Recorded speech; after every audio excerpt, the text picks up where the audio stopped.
Hey, hey, sweetheart, you gonna ring that up or you just gonna stand there pretending you don't see me? The voice cut through the empty store like a blade through paper. It was lazy, confident, and soaked in the kind of entitlement that only came from never being told no. The fluorescent lights hummed overhead, casting pale reflections across the freshly mopped floor. Outside the front windows, the sky was already deepening into that late-night blue that meant most of this little highway town had gone to bed.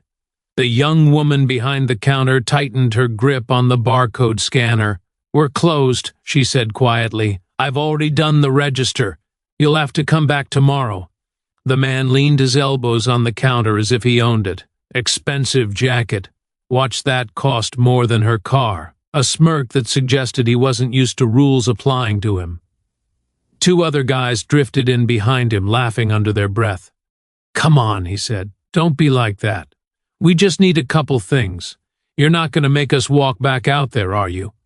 Her eyes flicked to the locked glass doors behind them. She had locked them 10 minutes ago. Company policy, safety. She had been counting down the seconds to go home. Before this story goes any further, take a second to subscribe, because stories like this deserve to be heard. Something in her chest felt suddenly tight, like the air in the store had changed. "I said we're closed," she repeated, this time louder. "You need to leave." The smile on his face didn't fade, it sharpened. "You're awfully mouthy for someone alone in a store at night." From the back of the building, behind a half-open door that led to a closed diner section and a darkened hallway, there came the low scrape of a chair moving. It was quiet, almost nothing, but it was there. None of the three men at the counter noticed it. They were too busy looking at the young cashier and deciding just how far they could push her. Chapter 1. Her name was Emily, though none of them bothered to ask. They didn't see a name tag or a person. They saw a girl in a plain blue store uniform standing between them and whatever they felt entitled to take. The man with the expensive watch tilted his head slightly, studying her the way someone might study a display item behind glass. "You always talk this much to customers?" he asked. "Or is it just because we walked in a little late? I'm not allowed to serve anyone after closing," Emily said. Her voice stayed steady, but her hands were trembling now. She slipped them behind the counter, hoping he wouldn't notice. "Please, I just want to go home." One of the guys behind him laughed. "Hear that, man? She wants to go home." "That's cute." The doors were still locked. Emily had locked them herself. She could feel the mistake in her bones now, like she had sealed herself inside something she couldn't get out of. Her phone was in the break room. The panic button under the counter was old and unreliable, and the three men in front of her were getting more comfortable by the second. The leader leaned in closer. She could smell his cologne. Too expensive, too strong. "You know," he said softly, "most people would be grateful to have customers this late. It's called good service." "This isn't a restaurant," she said. "It's a convenience store. We close at 11. It's 11:12. I've already closed." His eyes flicked to the clock on the wall, then back to her. "Looks like you've got a problem then, because we're still here." Emily felt heat rise in her face. Part of her wanted to scream, part of her wanted to run. But there was nowhere to go. Behind her was the counter and the stock room. In front of her were three men who looked like they'd never been afraid of anything in their lives. "Just leave," she said. "I don't want trouble." "That's funny," one of the guys muttered, "because you sound like trouble." The man in the watch straightened and glanced around the empty store, as if finally noticing how quiet it was. The aisles were neat, the lights bright, but there was no one else in sight. No customers, no co-workers, just her. "You're really all alone here?" he asked. Emily didn't answer. "That's a shame," he said. "Must get lonely." From the back hallway another sound, a cough this time. Low, rough, unmistakably male. Emily's eyes flicked toward it. For just a moment hope sparked in her chest. Someone else was here. Someone who wasn't one of them. But the men didn't hear it, or if they did, they didn't care. The leader's smile widened. "Tell you what," he said, "you ring up what we need and we'll be out of your hair. Simple, no drama." "I can't," she said, "the register is closed." "Then open it, I'm not allowed to." He placed his hand flat on the counter. The sound of skin against laminate was loud in the empty store. "You're not listening," he said. "I don't really care what you're allowed to do." Emily's throat felt dry. "Please," she said, "just go." He laughed softly. "You keep saying please like it means something." Behind him, one of the other men leaned over to whisper something in his ear. The leader chuckled, then nodded slowly. "You know what?" he said. "I think we're going to take our time." Chapter 2. Emily felt something inside her begin to crack. It wasn't just fear anymore. It was the realization that these men were enjoying this. They weren't in a hurry. They weren't worried about being caught. They had decided somehow that this moment belonged to them. "Step back from the counter," the man in the watch said. "No," she replied, surprising herself with the firmness in her voice. He raised an eyebrow. That wasn't a request. One of the others reached out and casually picked up a pack of gum from the display. He didn't even pretend to check the price. He just turned it over in his hands, smirking. "What are you gonna do if we don't?" he asked. Emily's eyes flicked again toward the back hallway. The door was still slightly open. The diner section beyond it was dark, but she knew it wasn't empty. Earlier that evening, a large group of bikers had come in, loud and rough-looking, but surprisingly polite. They had ordered coffee and pie, taken over the closed diner booths, and asked if they could wait there until their ride showed up. Management had said yes. Emily had been nervous at first, but they had tipped well and kept to themselves. She had almost forgotten they were there. Almost. "I'm calling the police," she said, even though she couldn't, not without her phone, not with them blocking the counter. The leader laughed again. "For what? 3 guys trying to buy some snacks? You're harassing me, am I?" He leaned closer, lowering his voice. "You should be careful throwing around words like that. People might think you're overreacting." That was when he did it. He reached out and gently, almost casually, tapped the edge of her name tag. "Emily," he read. "Pretty name." Her breath caught. "Don't touch me." The room seemed to shrink. The hum of the lights grew louder. Somewhere behind the walls, a refrigerator kicked on with a dull thud. "You see," he said, "now you're making this awkward." From the back hallway came another sound. Louder this time. Footsteps, heavy ones, more than one set. Emily didn't dare turn around, but her eyes widened just a little. The men at the counter were still focused on her, still convinced that this little store, this late night, and this frightened cashier belonged to them. They had no idea what was about to step out of the shadows behind them. The leader finally noticed the change in Emily's face. It wasn't relief, not exactly, but something had shifted there, a flicker of awareness that hadn't existed a moment before. He followed her gaze for half a second toward the dark hallway behind the counter, then dismissed it with a snort. "What, you expecting backup now?" he said. "This isn't a movie." Emily swallowed. The footsteps grew closer, slow and deliberate, not rushed, not nervous. Whoever was back there wasn't trying to sneak. They were walking the way people walk when they don't think they have to fear anything. "I asked you to step back," the man in the watch said again, his voice tightening. "Last chance." "No," Emily said, barely louder than a whisper, but it was still a no. For the first time since they walked in, she didn't feel completely alone. One of the men shifted uncomfortably. "Bro, did you hear that?" he muttered. "Hear what?" the leader snapped. That walking." The footsteps reached the end of the hallway. A shadow stretched across the tiled floor of the store, long and thick, followed by another and another, until the bright white tiles were striped with them. The first man to appear was big, his shoulders filling the doorway, his gray beard catching the light. He wore a worn leather vest over a black shirt, and on the back of it, barely visible from the front, was a curved edge of white lettering. He didn't say anything. He just stood there, eyes taking in the scene. Behind him, more figures emerged, one after another, until the doorway was crowded with men, old and young, tall and short, all wearing similar vests, all with the same calm, unreadable expressions. The men at the counter finally turned around. "What the hell is this?" one of them whispered. The leader's confidence didn't disappear, but it wavered. He straightened, squaring his shoulders as if he were suddenly aware that this wasn't just a cashier he was dealing with anymore.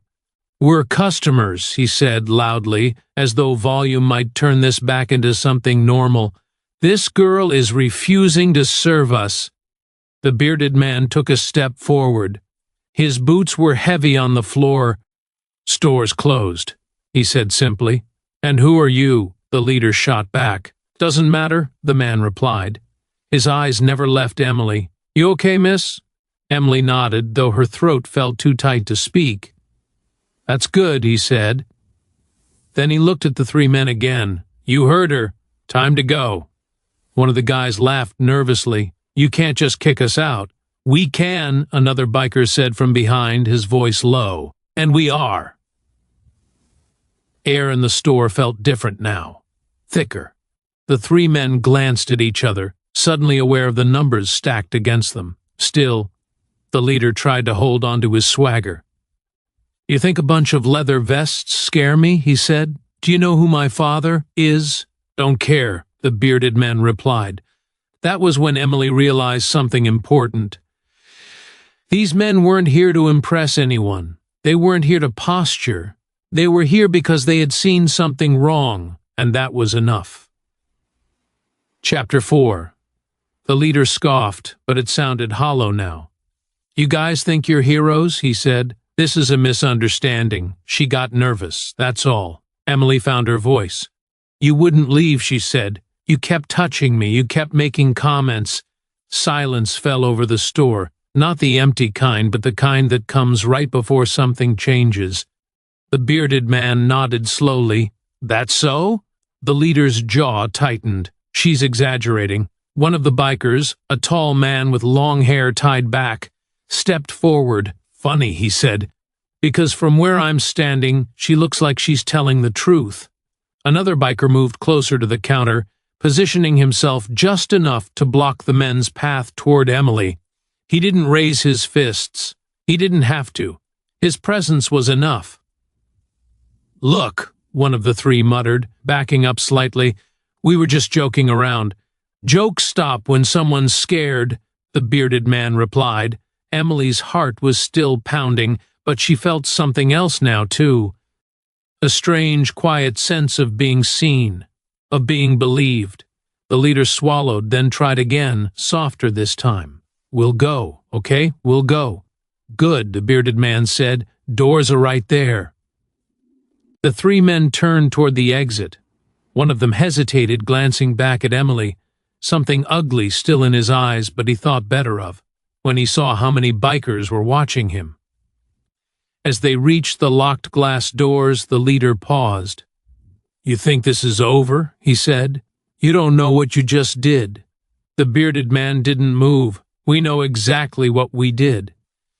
Emily watched as the bikers unlocked the doors and let the three men step out into the night. The cold air rushed in, then the doors closed again, sealing the store back into its bright, humming stillness. For a moment, no one spoke.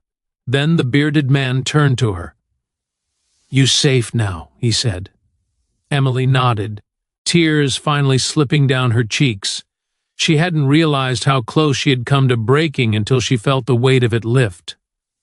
Outside, the three men stood on the sidewalk, their anger simmering, but inside the store the balance of power had shifted. And for the first time that night, Emily believed she might actually make it home. The moment the doors shut behind the three men, it was like all the sound rushed back into Emily's ears at once. The low hum of the refrigerators, the faint buzz of the lights, even the distant hiss of traffic on the highway suddenly felt loud after the thick silence that had hung in the air. Her knees felt weak, and she had to grab the edge of the counter to steady herself. "You sure you're okay?" the bearded biker asked again, more gently now. Emily nodded, though her hands were still shaking. I think so, thank you. I didn't know what to do." One of the bikers, a younger man with tired eyes and a scar near his temple, walked over and slid a cup of coffee across the counter toward her. "Drink something," he said. "It helps." She wrapped her fingers around the warm cup. The simple human kindness of it nearly undid her. These men looked intimidating, but there was something strangely calm about them, like people who had seen enough of the world to know when it was time to stop playing games. Outside the glass doors, the three men hadn't left the parking lot. They stood near a sleek black car, arguing with each other in low, angry voices. Every so often, one of them glanced back at the store. "They're not gone," Emily whispered. The bearded biker followed her gaze. "They will be." "How can you be sure?" she asked. "Because people like that don't like being embarrassed," he said. "They'll either leave or do something stupid. Either way, we'll handle it." Emily swallowed. "I don't want any trouble." "Neither do we," he replied. "But we don't walk away from wrong either." Something in his words settled in her. For the first time since they walked in, she didn't feel like prey. Chapter 6. Outside, the leader was on his phone now, pacing back and forth. Even through the glass, Emily could see the fury in his gestures. He pointed at the store, at the bikers inside, at the sky. Whatever he was saying, it wasn't calm. "What's he doing?" Emily asked. "Calling for backup," one of the bikers said. "Or trying to scare us." The bearded man sighed. "Money buys a lot of noise. Doesn't buy courage." Emily watched as the man hung up and slipped his phone into his pocket. He straightened his jacket, took a deep breath, and then walked back toward the doors. "Stay back," the bearded biker told her quietly. The leader pulled on the handle. It didn't budge. He knocked hard on the glass. "Open this door," he demanded. "You have no right to lock me out." "You left," the bearded man said calmly. "That's how doors work." "You think you're in control?" the leader snapped. "You don't know who I am. You don't know who my family is." The bikers didn't react. They didn't need to. The stillness of them was more unsettling than any threat. Emily watched, heart pounding, as the man realized he wasn't getting his way. He stepped back, his face darkening. "This isn't over," he mouthed through the glass. Inside the store, the bikers closed ranks just a little tighter around the counter, not in a show of aggression, but in quiet protection. Emily felt it, the invisible line they had drawn between her and the men outside. For the first time that night, she allowed herself to breathe. The longer the three men stayed outside, the heavier the tension inside the store became. Emily could feel it pressing against her chest like a weight. The bikers hadn't moved much, but they didn't need to. Their presence was a wall all its own, one built from calm eyes and steady stances. Outside, the rich young man paced like a trapped animal, checking his phone, looking at the store, running his hands through his hair in frustration. Every few minutes he would mutter something to his friends, and they would nod, feeding off his anger. "Do you think he's really going to come back in?" Emily asked quietly. "He already is," the bearded biker replied, not taking his eyes off the doors. "Just not the way he expects." She didn't fully understand what he meant, but something in his voice made her stomach tighten. The man outside wasn't done. People who believed the world owed them something never were. Emily's mind drifted, uninvited, to all the nights she had closed this store alone. The quiet moments when she would count the register, wipe down the counter, and think about how close she was to going home. She had always told herself she was safe, that nothing like this would happen here. Now she realized how fragile that belief had been. Outside, headlights cut across the parking lot. A car pulled in fast, tires crunching on gravel, then another, and another. The three men straightened, their anger turning into something more dangerous, confidence. "They called people," Emily whispered. "Yeah," the bearded man said. "Looks like it." The bikers didn't panic. They shifted just slightly, adjusting their positions. A few of them stepped closer to the doors, not to block them, but to be seen, to make it clear that whatever was coming wasn't going to be one-sided. Emily's phone buzzed in the back room, muffled and distant. For a moment she wished she could run to it, call someone, make this feel less unreal.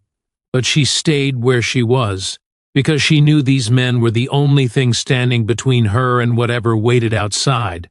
The parking lot filled with voices now, raised ones, the sound of doors slamming, laughter that didn't sound friendly.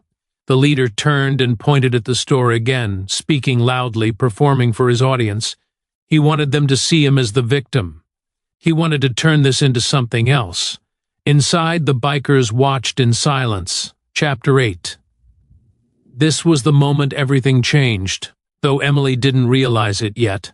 The point of no return didn't come with a crash or a shout.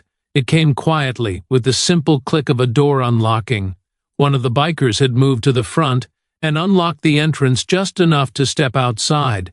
The night air rushed in, cool and sharp, carrying with it the smell of asphalt and cigarette smoke. Emily's heart jumped into her throat. "What are you doing?" she whispered. "Talking," the bearded man said. The biker stepped into the parking lot, closing the door behind him. The leader's group fell silent as he approached. There were more of them now, half a dozen at least, standing near their cars. They all looked eager, hungry for something to happen. "Your friend here was told to leave," the biker said calmly. "He didn't. He scared a young woman who was just trying to do her job. That's the whole story."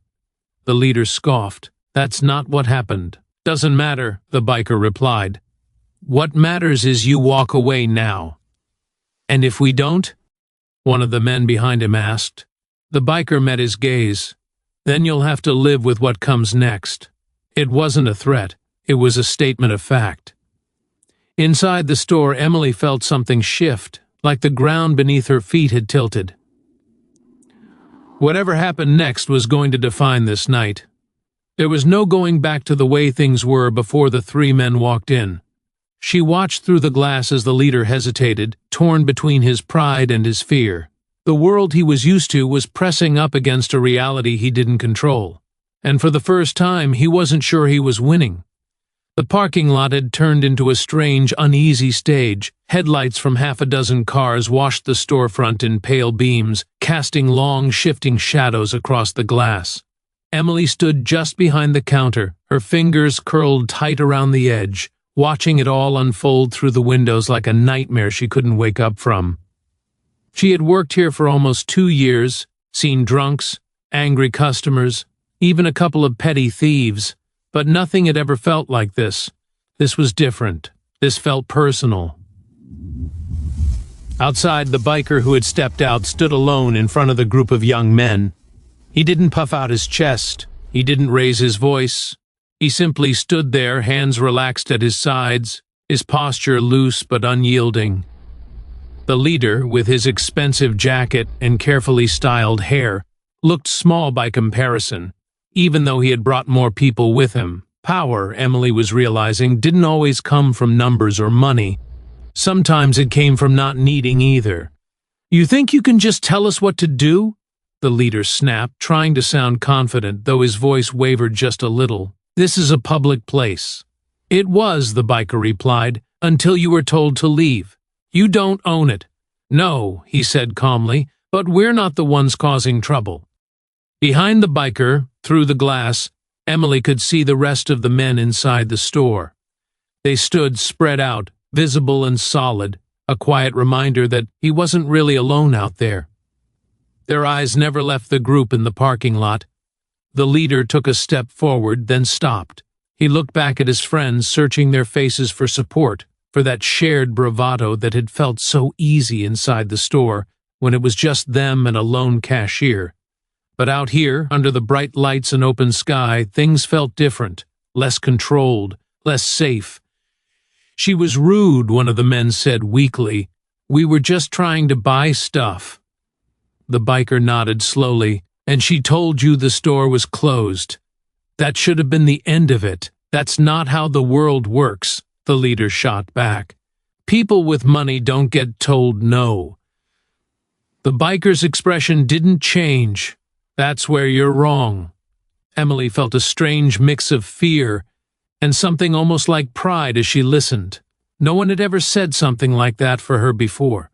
No one had ever stood up and drawn a line on her behalf. The leader laughed, but it sounded thin. "You think this is some kind of moral crusade? You don't even know her." "We know enough," the biker replied. A gust of wind swept through the parking lot, rustling the leaves of a scraggly tree near the edge. The night seemed to hold its breath.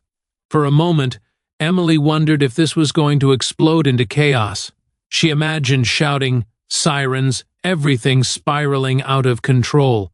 Her heart hammered so hard she was afraid it might be visible through her uniform.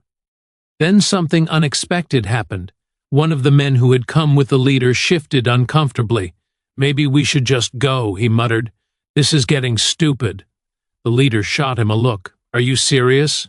"Yeah, I am," the man said. "We came to grab a couple things, not get into some whatever this is." Another of their group nodded. "He's right. Let's just leave." Emily saw the leader's jaw tighten. This was the real turning point, she realized. Not the bikers, not the locked doors. His own people were starting to slip away from him. The power he'd felt earlier was draining, replaced by something much more dangerous to him, doubt. "You're all cowards," he snapped. "You're going to let these guys push us around?" The biker tilted his head slightly. "No one's pushing you. We're just asking you to walk away." The leader looked from the biker to his friends, then back at the store. His eyes flicked to Emily, still visible behind the counter, still watching. For a split second, something ugly crossed his face, the resentment of someone who couldn't stand losing control in front of the very person he had tried to dominate. "This isn't over," he said again, but this time it sounded less like a threat and more like a promise he wasn't sure he could keep. The biker didn't respond. He didn't need to. He just stood there, steady as a post driven deep into the ground. One by one, the leader's friends began to back away. One got into his car. Another leaned against a hood, suddenly interested in his phone. The show was falling apart, and everyone could see it. Emily felt a small, fragile sense of relief start to bloom in her chest. It wasn't over yet, but something had shifted. The night was no longer tilted entirely against her. For the first time since the doors had locked, she believed that whatever happened next, she wasn't going to face it alone. The leader stayed in the parking lot long after most of his friends had retreated to their cars. The bravado that had once wrapped around him like armor was cracking now, showing something brittle and raw underneath. Emily watched through the glass as he argued with one of the last men who hadn't left yet, gesturing wildly toward the store, toward the biker standing calmly in front of him, toward the world that was suddenly refusing to bend to his will. Inside, the bikers hadn't relaxed. They were still spread out, still alert, but there was a quiet confidence in the way they stood, like people who had seen enough storms to know when one was finally losing its strength. Emily could feel it too, that slow easing of tension in the air, even though her heart was still beating fast. "You don't have to stay," she told them softly. "I don't want you to get in trouble because of me." The bearded man shook his head. "This isn't about getting in trouble. This is about doing the right thing. What if he calls the police?" she asked. "Then we talk to them," he said. "Truth doesn't change just because someone's angry." Outside, the leader finally turned back toward the door, his face hard. He knocked again, not as aggressively as before, but with a stubborn insistence, as if he were clinging to the last scraps of control he had left. The biker at the front stepped closer to the glass. "You got something else to say?" he asked through the door. "I want her name," the leader replied. "I want to file a complaint." Emily felt a chill run through her. The idea of this man knowing anything more about her made her stomach twist. The biker glanced back at her, then back at the leader.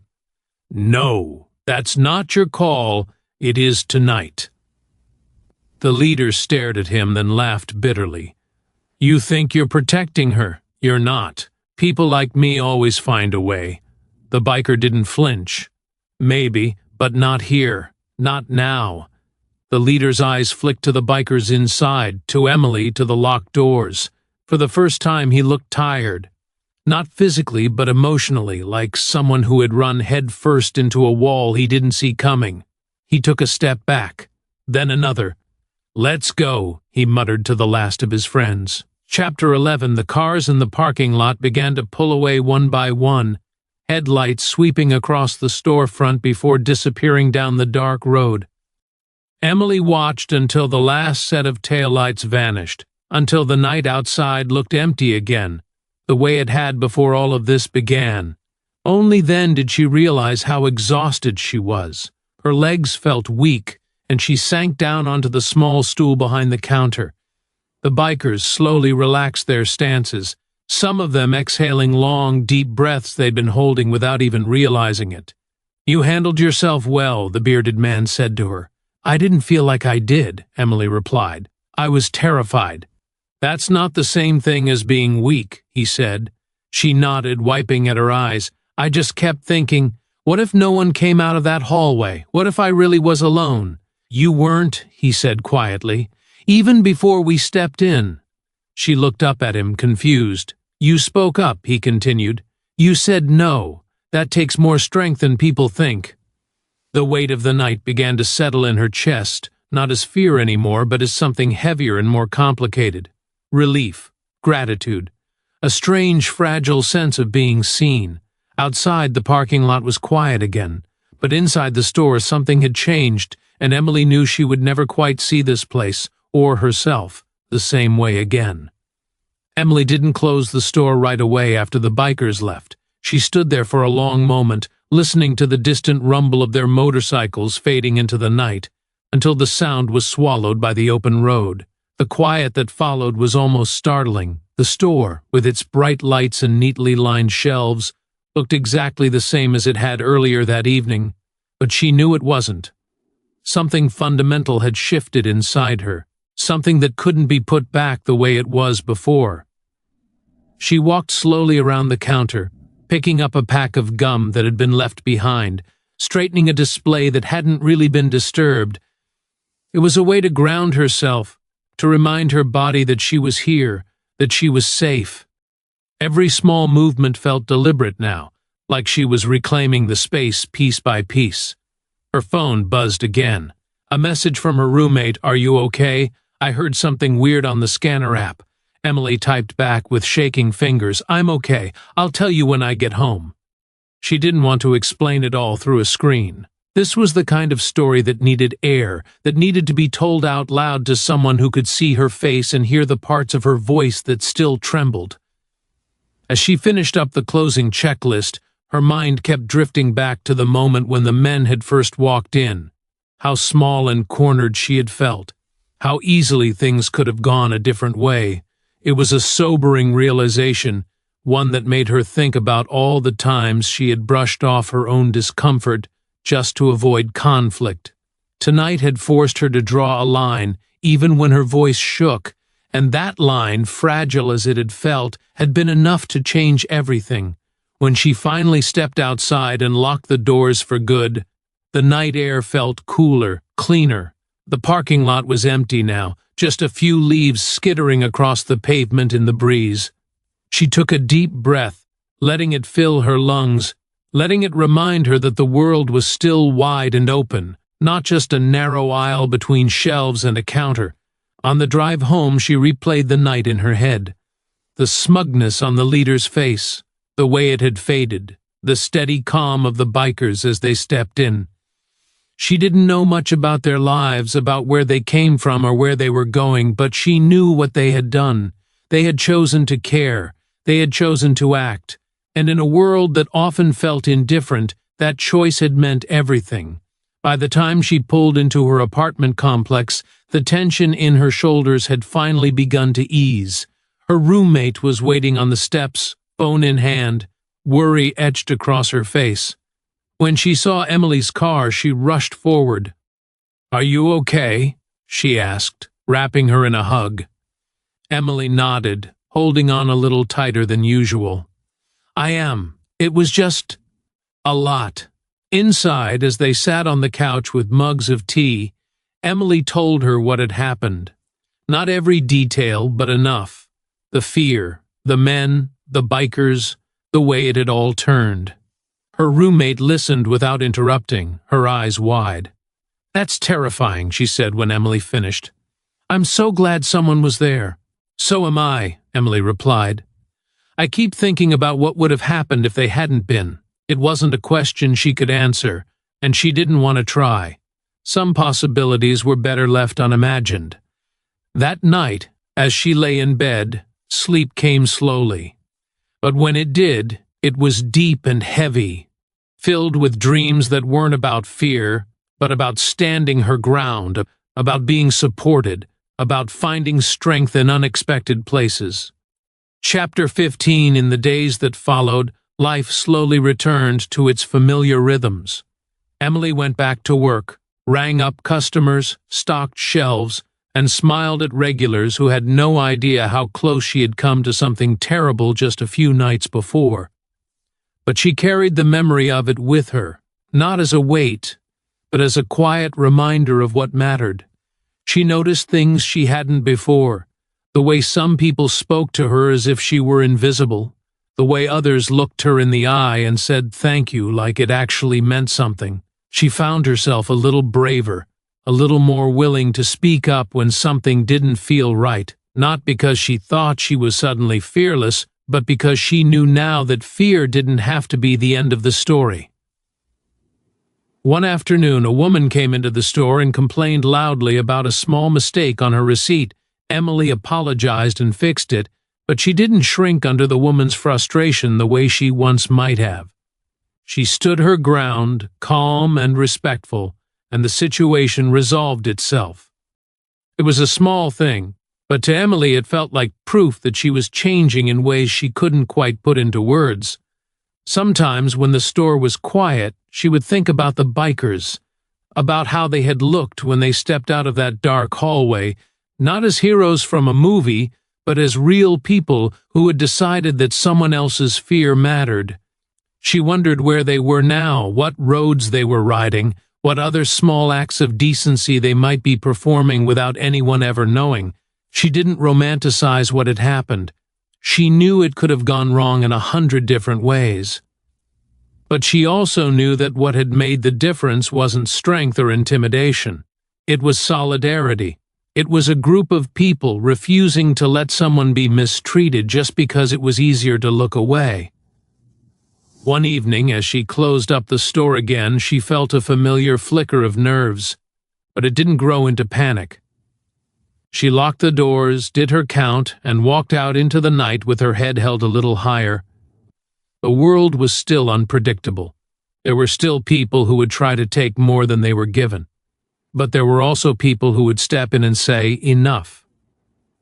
Emily didn't know what the future held. None of us ever do.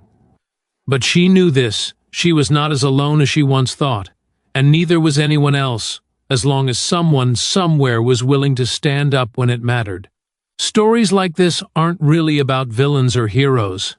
They're about moments, about the split second when someone decides whether to be silent or to speak, about the quiet courage it takes to draw a line and say, this is where it stops.